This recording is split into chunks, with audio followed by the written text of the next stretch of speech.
So the fourth step in the real shift method is the L. And guess what L stands for? L stands for listen. So in step 3, we're asking for guidance and we're tuning into the spiritual side of ourselves. In L, we are listening, because there's no point asking for guidance and then not listening. And that might sound obvious, but what happens is that in our humanness, we get really, really busy and there's a lot going on, and you know, it's a crowded world, and then we're on social media and we've got all these responsibilities and different hats we wear. And so we can ask for guidance, and when we can miss it because we're not listening, we're too busy, we're not tuned in.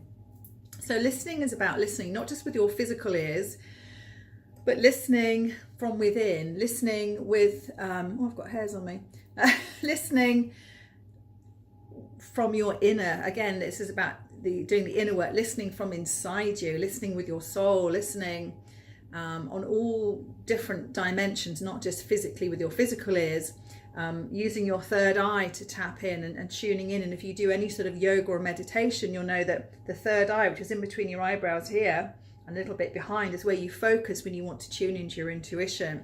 And you've got a chakra point there as well. So that's a really powerful energy center. So that's a really good place to tune into if you want to listen, but also you just need to it's about being self-aware. So as you go about your day, it will be amazing. You will be guided to people and places and music and signs on buses and things that you'll see popping up on Facebook that will give you the answers you're looking for. So it might not be that you sit and meditate and say, okay, I need help with this. What should I post to attract my soulmate clients today? And you're going to get ping. It might come to you like that. It might not. It might be that you need to just keep your ears and eyes open so that you can listen, and listen with all your senses. If you're feeling in any way stressed, if you're in that to me consciousness where there's lack, if you're worrying about money, if you're in the boom and bust and you're in the boom and you're thinking, oh my gosh, last month was really good, but now the clients are dried up. All of those thoughts, those negative emotions and anxious thoughts come from lack mentality, which is a form of fear, and that disconnects you, and also that makes it harder to listen. So this is why the real process, REAL, raising your consciousness, is the first step.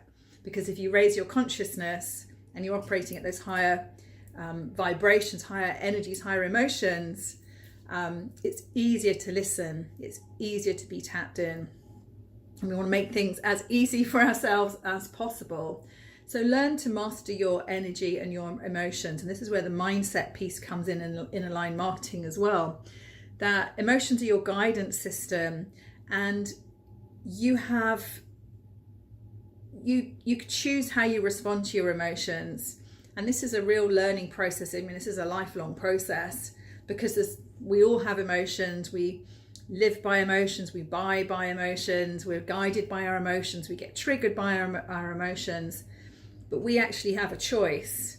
And if we're really self-aware, we can actually use emotions as a guidance system, but we can create a different reality. We don't have to react and respond, we can create things differently. So that's a whole there's a whole world behind emotional mastery. But of course, when you're working with energy and emotions, that adds to that attraction, this attraction marketing, this magnetism.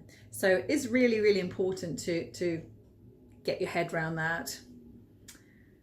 So listen, being at one with the universe, being in that flow state, being in receptive mode, and I teach you how to do that in aligned marketing. So being in receptive mode, asking for guidance, and then being open to it coming in. So quite straightforward, but it's not a step that often people miss. So that was L. Got one more step I want to share with you for the real shift method, and I'll share that in the next video.